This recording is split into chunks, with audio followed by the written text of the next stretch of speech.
Good evening, everybody, and welcome to Story Hour. I am your host, Daniel Marcus.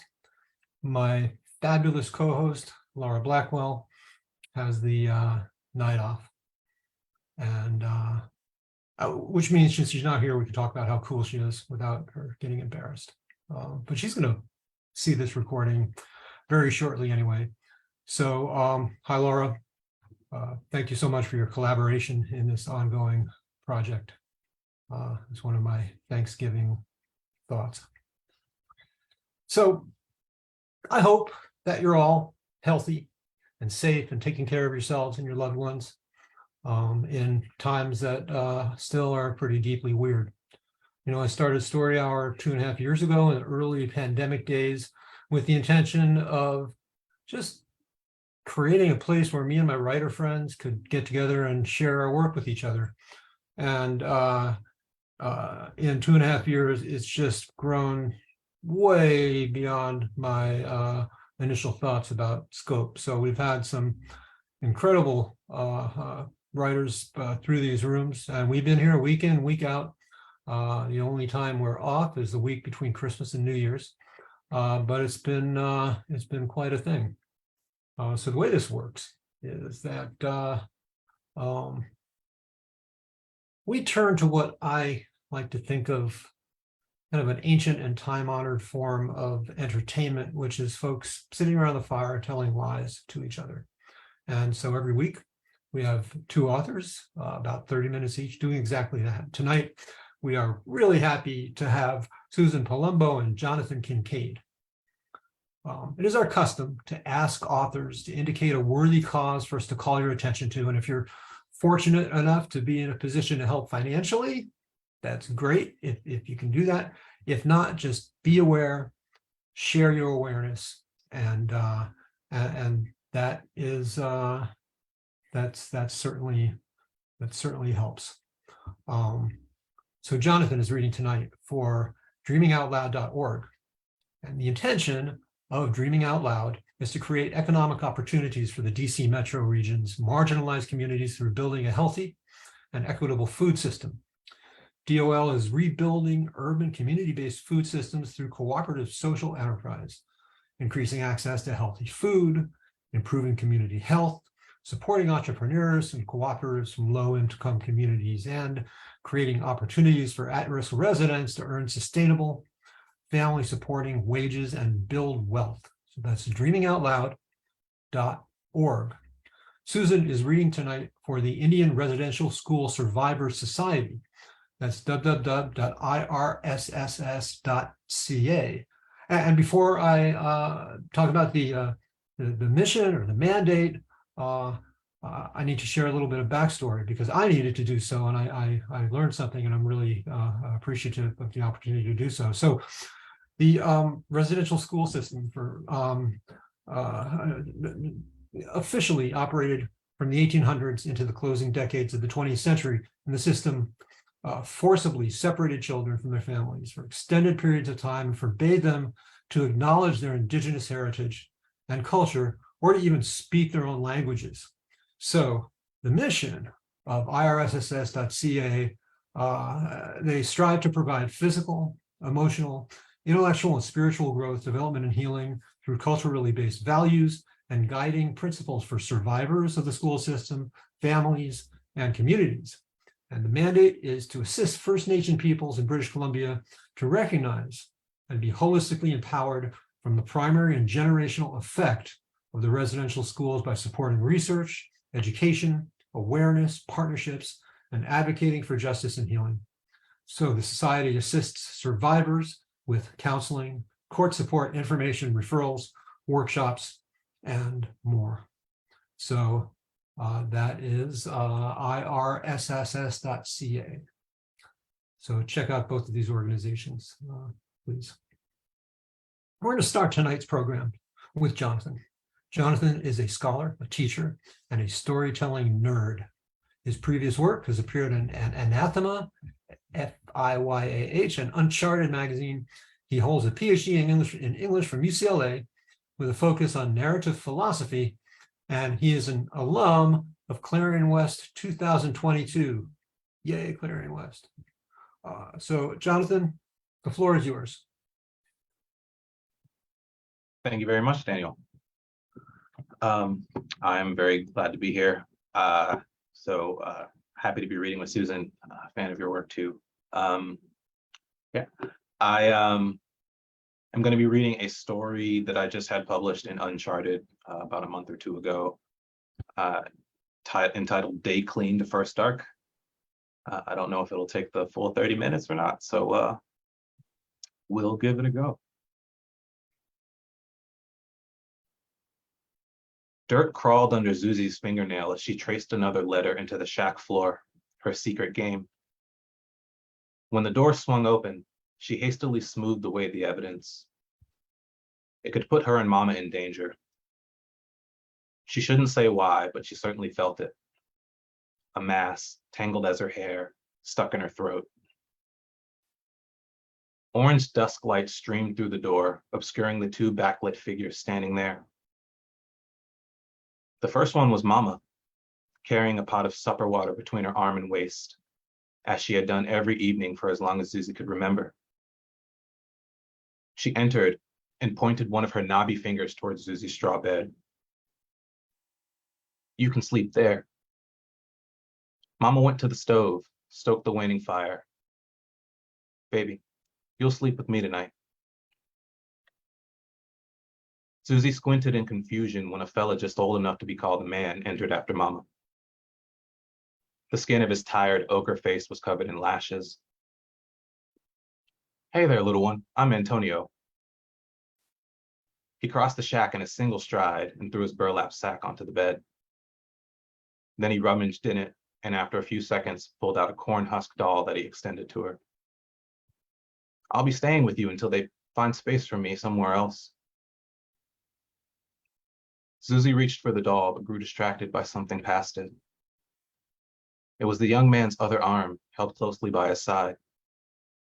Where his left hand should have been, nothing. Did the thing in the wood do that? Susie stared wide-eyed, worried about the threat of the young man's bone making its way through taut skin. "Stop it, child." Mama looked up from the fire. Her voice came in a whisper, but her face bore a warning. "It's all right." Antonio softened Mama with a flat smile. Susie thought it made him look more grim than friendly. "What's in the wood?" he asked. Susie scowled and clenched her jaw. "We don't go out at night because of it. It ain't got no skin, so it tries to get ours." Antonio cocked his head and studied her. A mirthless laugh rocked his chest.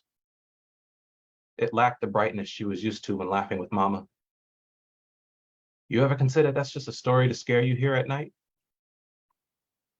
"It's real." Susie shook her head in denial. "That's enough of that talk." Mama put 3 bowls of stewed greens on the table. "Come get this supper and get to bed so you can get on your work in the morning."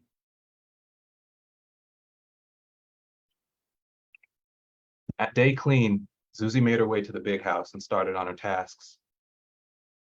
Feeding the dogs, weeding the rose garden, sweeping the walkway, dusting the manor's various rooms. In the kitchen, she helped prepare breakfast and served it to Master and his family, who ate on the veranda while conversing like she didn't exist. "Really, dear? A one-handed Negro?" The lady's brown eyes passed over Susie and went for the plate of biscuits. Master lingered on a mouthful. He swallowed and said, "He was a fair price, and we need to conserve resources." "Clearly the poor thing has drapetomania, and if he goes, so does the money." She rubbed her thumb across her fingers in a circular motion, as if stained by some unwashable residue. Susie mouthed the lady's word, trying to get her tongue around it. She decided it was made up, a series of sounds that didn't mean anything. She flinched when Master leaned toward her and ran his tongue across his teeth. "You tell our newcomer about what's in them woods?" Her dry mouth wouldn't produce a sound, so Susie nodded. Good, good. Wouldn't want it to get him too. He winked and sat upright. When the lady opened her mouth to speak, Master held up his palm. She stiffened under his gaze and sank back into her chair. Susie stared, picking at the skin on each forearm. She wanted to understand. The lady turned toward her. What the hell are you staring at, you hedge creeper? Don't you have more labors to do? Her voice sent fear coursing through Susie, another daily reminder of the lady's buried cruelty. It was a vein of ore that ran through her bedrock. Susie gulped air and nodded before turning around and hurrying away. At midday, she fetched a pitcher of water and took it to the fields where Mama and the others worked. The sun beat down on the field, cooking Susie's bare feet like skillet bread. She arrived to find the planter's teen son strolling back and forth with a practiced menace. He grabbed the pitcher and poured himself a large cup, not staring to stop excess water from spilling down the side of the glass. When he stepped away, Mama and the others crowded around Susie. She poured them all cups with restraint, just like Mama showed her, making sure the next person got some too. Antonio sat at the edge of the field, in the shade of an oak. He wore a face of exhaustion that saddened Susie. She brought him a cup of water, and he gulped it down. Thank you, sweetie, he said. Susie smiled, and he did too. He looked less scary in the sunlight. The others languished, almost broken from another day of labor in the heat. With first dark still hours off, they took what rest they could find. Antonio glanced their way and turned back towards Susie. So, how did you learn to draw them letters? Susie's eyes watered and the mass in her throat seized. She looked for Mama, who had made for a shaded spot beneath a nearby oak. I won't tell nobody. Antonio raised his arms and held his palm forward, like Master had hours before. However, there was a recognizable curiosity in his eyes that calmed her. I was just hoping you'd teach me too. When the Master's son shouted in their direction, she was certain he had heard their voices on the wind. But it was simply time to get back to work. Antonio stood and made his way back to the group. Susie stood rooted and dazed. A chill out of place for the season ran down her neck.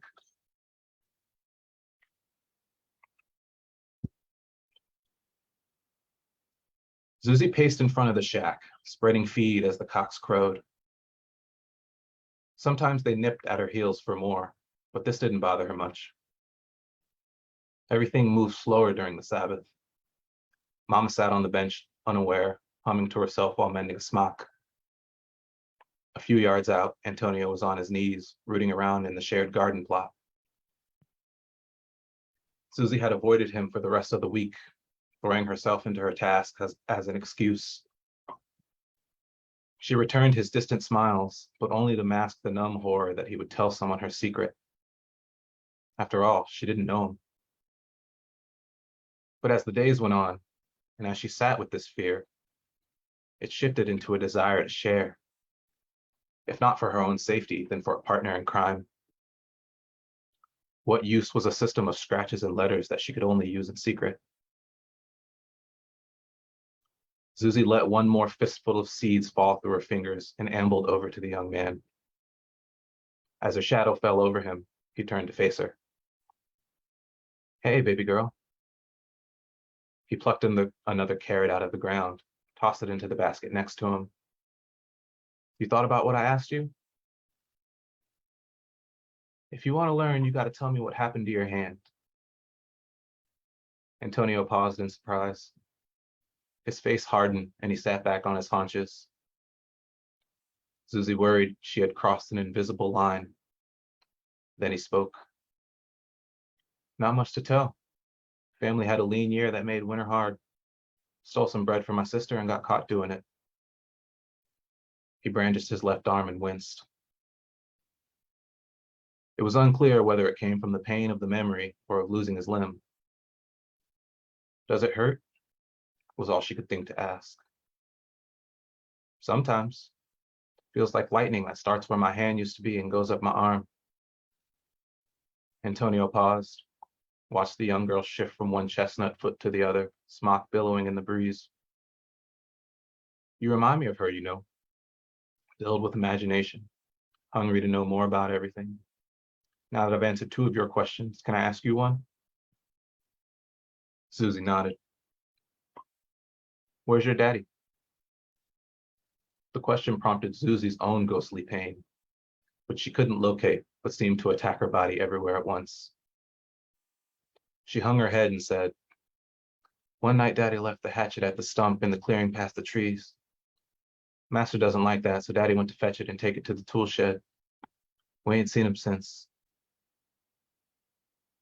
Susie squatted down and scratched his name in the soil, circling it roughly. When a bitter wind gusted and thunder pealed somewhere in the distance, she shivered. Tears slid down her face, but she stopped herself from sobbing. Guess we'll just have to look after one another. Antonio frowned at the scratches in the dirt, symbols that crisscrossed in random places. As the rain began to fall, he gazed upward, letting water run through the tributaries scarred into his face. It wet the earth. Susie's writing washed away, imaginary as the creature she feared.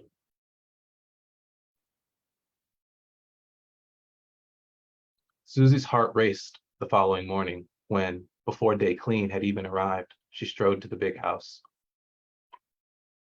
A feeling of ecstasy grew with each step, born from the prospect of finally being able to share what she knew with another. But she wasn't sure her grasp on the information was tight enough to guide Antonio on her own. She would need the book. At the end of the day, she went to dust the parlor. She began with the mantel and moved on to the sofas and their tables. She tarried at the grandfather clock and observed the room. Then she ran the dusting cloth along the wooden bookshelves, casting nervous glances at the entryway. Finally confident she was alone, Susie reached for the children's alphabet primer she had found almost a year ago. B is for barn. She beamed at the cover while renewed excitement welled in her chest. What the hell do you think you're doing? It was the lady's feminine trill, cutting through the room's stillness. She stood in the entryway with her arms folded, her face contorted into a mask of anger and contempt, petrifying Susie. The lady closed the distance between them before the young girl could even respond. Susie was barely shorter than the woman, but still felt like she was craning her neck to speak with someone atop a lighthouse.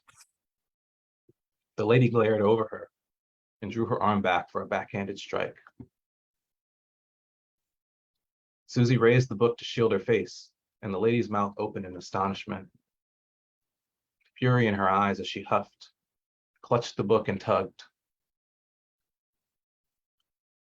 Susie's nostrils flared and her cheeks grew hot as she maintained her grasp on the book. Why couldn't its contents be hers too? They already were, though the lady didn't know that. The deepest parts of Susie felt a sort of power from that arcane knowledge. Susie locked eyes with the lady and glared as she struggled for possession of the book. She felt frozen in the moment, their arms sawing back and forth. The sound of tearing parchment filled the room a moment before Susie tumbled backward onto her butt. She looked somberly into her lap, where her hands cradled a shorn book half. She yelped when she looked up. A few paces in front of her, the lady lay on her back. Blood seeped from beneath her motionless head, staining her pale skin like cotton run through turkey red dye. Above her, paler flecks stained the corner of the mantel. The book's other half rested next to her outstretched palm. The hint of vindication Susie felt was swiftly replaced by terror and regret. They bubbled and churned. She thought she might vomit. She ran instead. Her feet pounded against the wood floor as she fled. In the courtyard, she tried her hardest to ignore the servants' gazes. She flew past the fields where the others were finishing their labor and preparing for the walk toward respite. Susie could hear someone calling her name from somewhere far away. Still, she kept running. She went for the only place she had, arriving at the shack as first dark began to descend. Her lungs burned and sweat poured from her brow.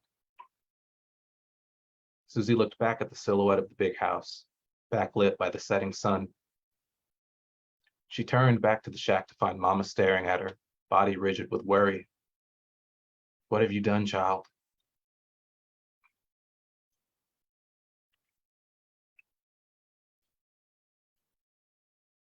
Apprehension brought Susie's attention back to the deepest parts of the wood. She peered into it, worried that Master and his son would materialize from the dark itself. They moved steadily, cutting a swath through a grove of trees far off the road. Antonio led the way, carrying a lantern and humming a sorrow song low as he could.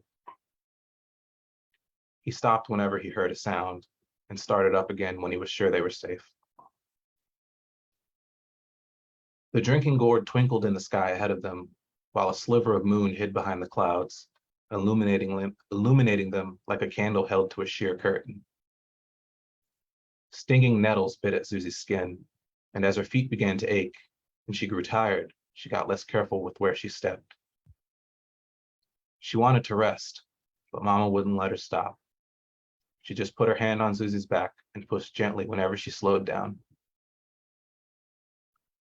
It made Susie wonder whether Mama was angry with her. The same grim expression had been plastered to her face since she found out. They all sprang to attention when they heard the chorus of baying dogs, eager and raging to be let loose. This was followed by men jeering and balls of light in the distance behind them. Without the voices, they might have been mistaken for fireflies.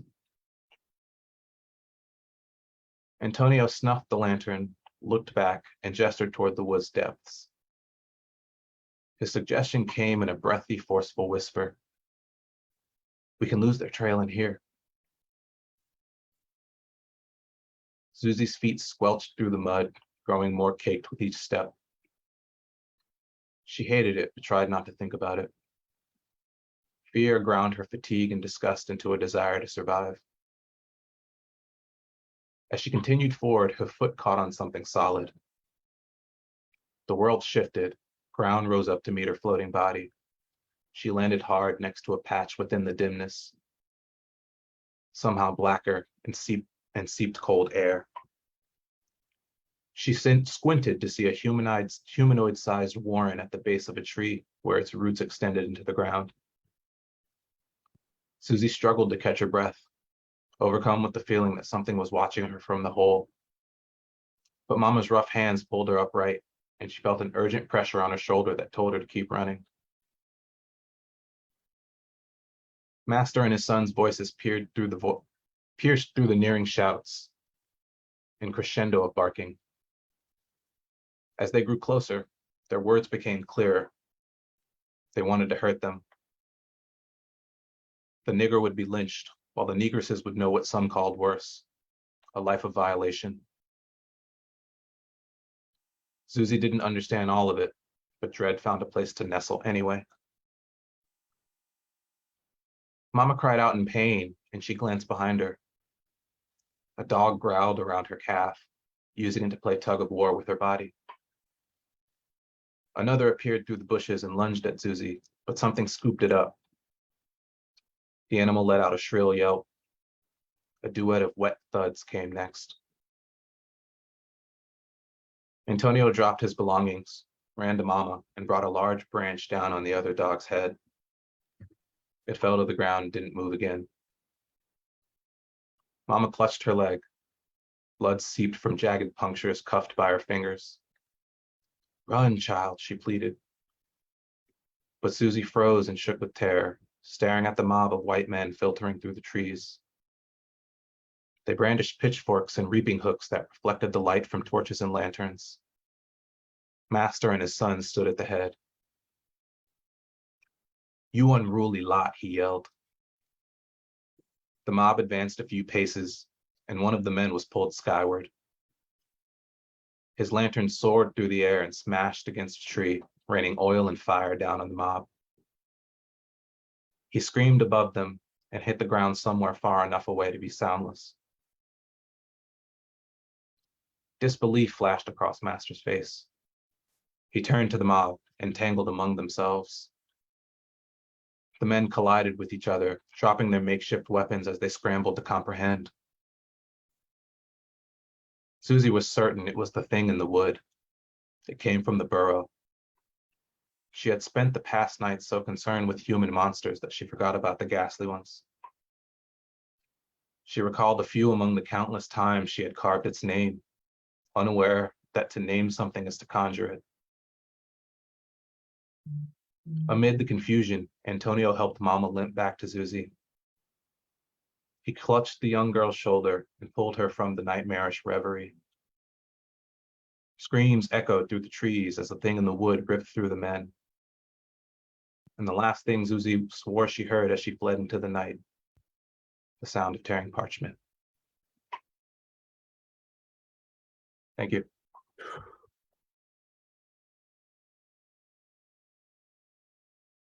Wow, that was intense. Thank you so much. Oh man, it is our custom here at Story Hour to just pause for a moment between readings, just to let the previous work sort of resonate and ring just a little bit. So that's what we're going to do. Where was that one published, Jonathan? That's an Uncharted. That was really a great story, and you read it really well. Yeah. Thank you very much. Also, the main character's name was Susie or Zuzi with a Z? Zuzi with a Z.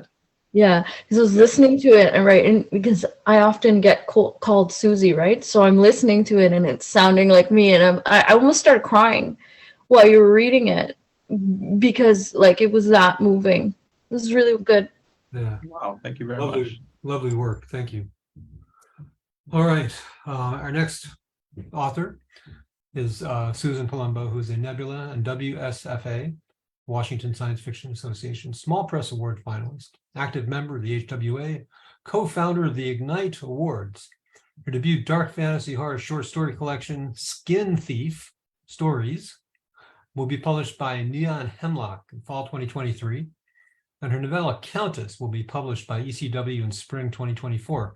Her writing has been previously published by Lightspeed, Fantasy, The Deadlands, The Dark, Pseudopod, Fireside Fiction Quarterly, Podcast, All Anathema, Spec Fic, From the Margins, and other venues. Her full bibliography can be found at susanpalumbo.wordpress.com. She is represented by Michael Curry, Donald Moss Literary Agency, and she tweets. If any of us are going to be tweeting in the near or midterm future, I hope so, or maybe not. I don't know what to hope, but she's at Silly Syntax for the moment, right? So thanks so much for being here, Susan. The floor is yours. Hi, thanks for having me. As I said to everyone before we got in here, I'm having a bit of internet issues. So if I fade out during the reading, I'm just going to continue reading, and I'll probably just pop back on with audio. So if you want to find this story, the full text of it, it will be at Lightspeed magazine. It was published in October, and it's called, and I practiced the name of this title because it's Greek. It's Apolépisi,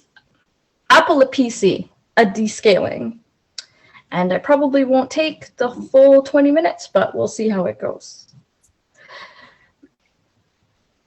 Apolépisi, a descaling. I find Alita's scale sticky with ichor tucked between the tentacles of our pink anemone bed. I tweeze it out from the undulating appendages with my thumb and index finger and flounder against my escalating heart rate. Alita's swishing back and forth, getting ready for work near the mouth of our cave. It's time for her to catch the current to the school where she teaches the merlets the whisper of the sea. I love those muscleheads, she'll say when she returns, and rests her hands on my shoulder later tonight. I swivel around and squeeze her so close, a longing will bloom in my chest. Except this time, the need won't fade with the dwindling evening. It will deepen like a cavern and devour me. I should call out, show her the errant piece of her body that signals the end of our days together before she's off to the currents. Let's have this last carefree day. The thought crests and seals my mouth mollusk tight. When she's gone, I pretend it's the cold moment she's left forever and let desolation creep over me like the shadow of a shark.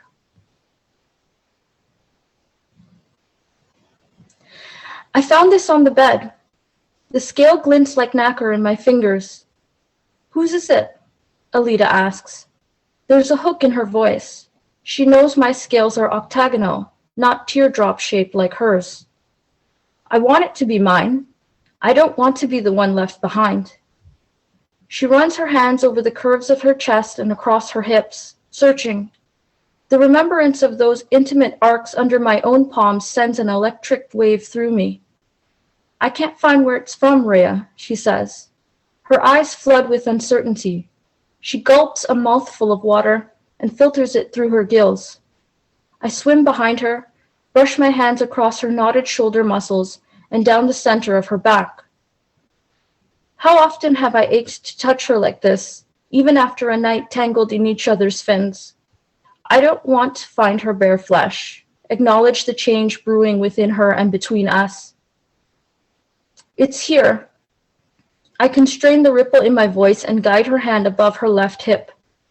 She probes the soft outline of the missing scale with her fingertips. She flinches. Does it hurt? I put my arms around her and bury my face in her neck. A scale dislodges from her shoulder and spirals to the sandy floor. She presses against me. No. Bioluminescent dinoflagellates fill the cavern in Mother Mur's cave, where she and the council of aunties examine Alita. The flagellates grow illuminates the place on Alita's body where her scales have sloughed off. She's lost so many since we discovered the first. The aunties twist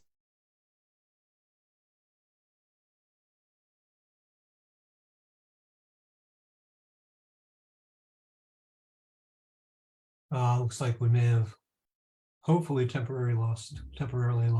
to replace the dismay in her eyes. Mother Mur comes to us.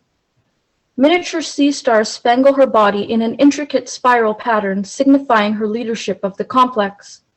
Her scales between them are lustrous in defiance of her wisdom and age.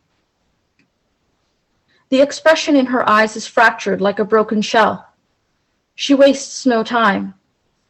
It's Apolépisi, Alita. We are sure of it.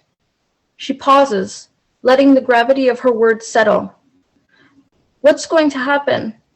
Alita unclasps her hands as if to embrace the answer she's about to be given. You will lose all your scales. Your fins will detach and your tails will separate into appendages. Mother Mur glances at me. Slowly, your gills will close. You will drown if you don't leave the water. I suck in sharply, cognizant of how effortless it is for me to breathe. Alita doesn't miss a beat. The last time a member of the complex went through this transformation, she and I were merlets. How long do I have? The question, so precise and without a hint of fear, stings me. Until the cool currents arrive, Mother Mur answers. We can prolong your time with medicinal mixtures. The aunties can grind by hand, but it will be painful. Your body is naturally...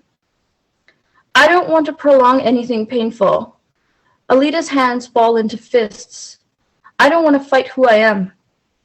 No, you must do all you can to stay with me as long as possible. I want to cry. I strain against the desperation erupting inside me. But this is not about me. It's about her and what she wants and needs. A bubble escapes my lips. It drifts away from us. I imagine it filled with the life I'd planned. It bursts, leaving nothing behind. How'd they take it? Alita's home from telling the Merlets she won't be their regular teacher anymore. Well, she smiles. I told the muscleheads they'd see me again before I had to leave the water. I lost my place. Her hands are swaddled with seaweed to hide the skin the school council deemed inappropriate to leave exposed. There are shallow ruts on her stomach and arms where new scales have loosened. They are the exact size and shape of tiny webbed fingers.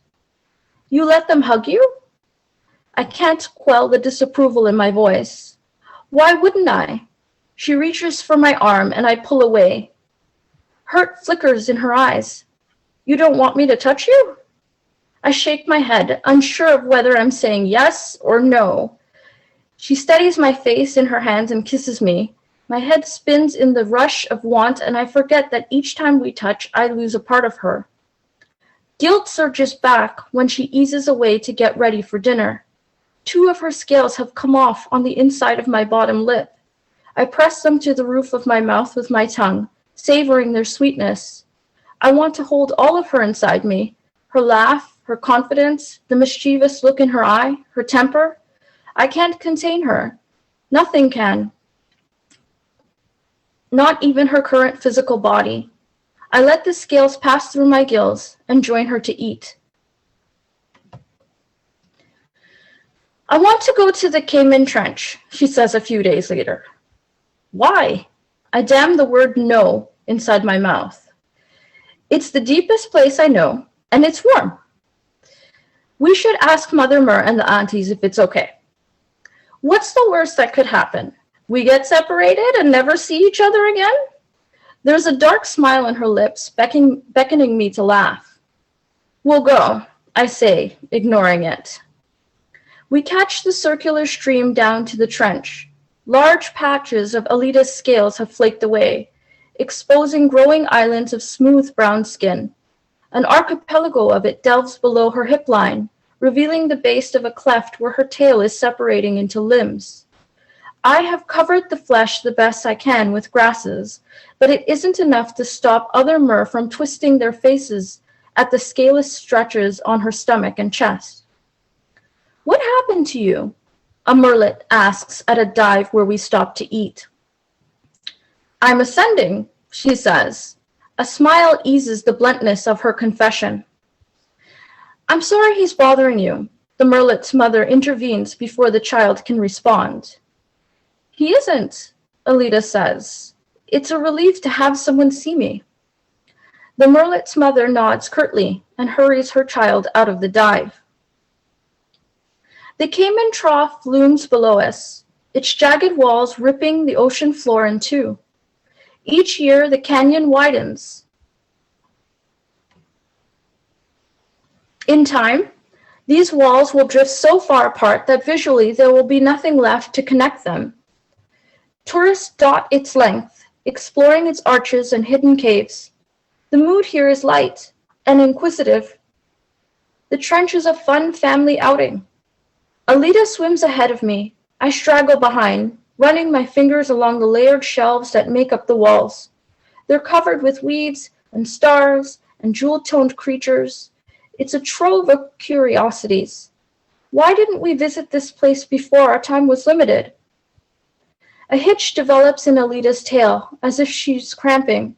I catch up to her. What's wrong?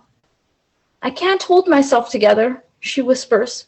I check underneath the grasses wrapped just below her hips. A fault mimicking the crevice we're in has split the top half of her tail.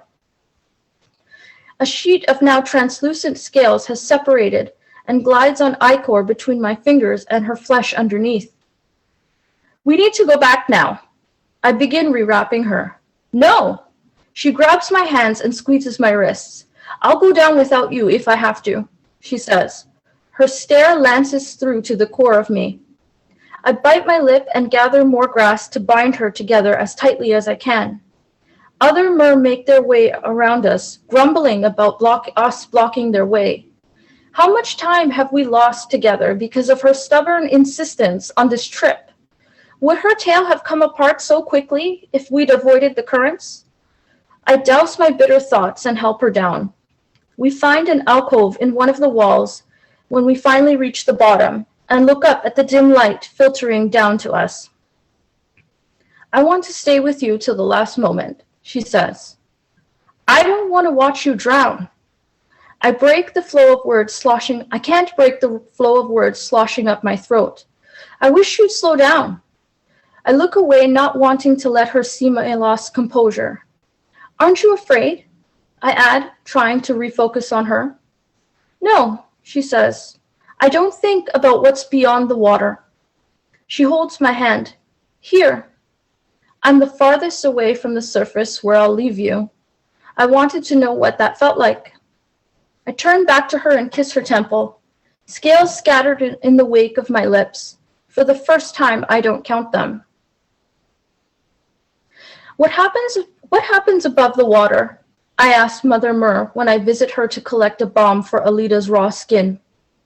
Her tail has disintegrated and the flesh between the new appendages is delicate and irritated. 2 of her gills have closed, making it difficult for her to breathe. She can't remain below with us much longer. The surface is a skin between our world and another. No one has left and returned. Mother Mer's face is thoughtful. We have seen ghosts of those who've ascended peering down at us in the place where they've left. They remember Rhea, just like we do. Will it feel like a death? Will it be like when we put pearls on our deceased's closed eyes and lay them with kelp laurels on the seabed? Will I dream of her? Mother Mer places the balm in my hands. It's a reincarnation, she whispers. I rub the balm on Alita's appendages. There are parts of her I don't understand or recognize. Hard joints bisect her lower limbs and bend like arms. Smaller ones have formed at the extremities of what looks like flat flippers. That tickles, she said when I touched them. Then she holds my hand to the smooth folds where her new limbs join and gasps against the pressure. I don't pull away. I move with her, trying to memorize this new-to-me body that has always been inside her. Do you want a traditional blessing and party before you leave? I ask her while she's resting. I'd like the food, but not the ceremony. She smiles at me and I let myself return it. Mother Mer and the aunties and I prepare a feast like the complex has never seen. Oysters, shrimp, and vent-steamed octopus, accompanied by seasoned kelp, cover our tables. We invite everyone, even the merlets and their families from Alita's school. The little ones hug and kiss her endlessly. If she had any scales remaining, they would have rubbed them away, climbing all over her. I laugh at the muscleheads. She laughs at the muscleheads, telling them how brilliant they are and how proud she is of them, as they swirl and show her all they've learned since she's been away from them. After everyone leaves, her mood shifts. When we wake, it will be time. Her labored breathing makes me want to curl in on myself. I accompany her to the place where Mother Mer and the aunties have said those before her have ascended.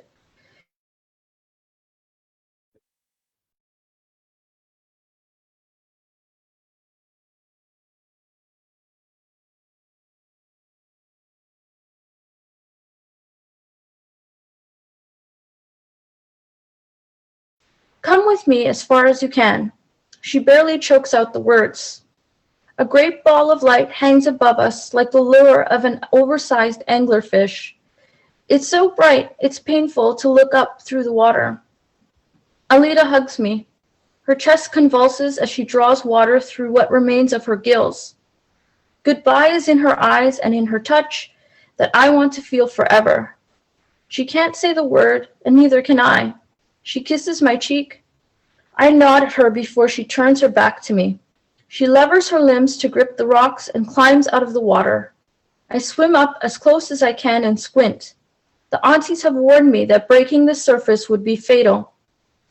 She's there looking at me, her face distorted by the waves lapping between us, more radiant than the ball of light. Her hand plunges into the water towards me. I clutch it and kiss her palm one last time. She lets go and is gone. I linger in the pool alone, staring at the spot where I last saw her, tracing the outline of her form in my memory. A teardrop-shaped scale floats above me. I leave it shimmering at the surface as I descend. That ends. I hope that didn't go in and out too much.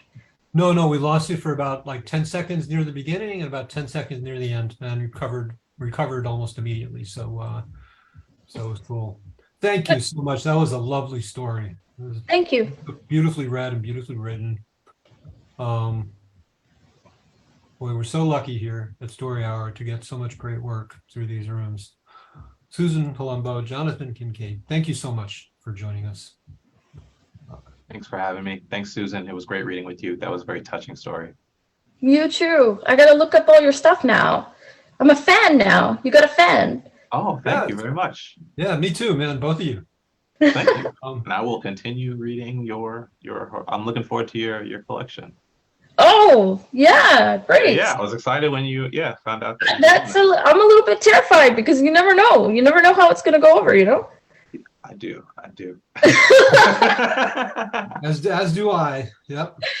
So, all right. Another great evening. Next week we have Tim Pratt and Marie Vibert. So please join us again. Between now and then, please take care of yourselves, take care of each other, and stay safe. And we'll see you next time. Good night, everybody.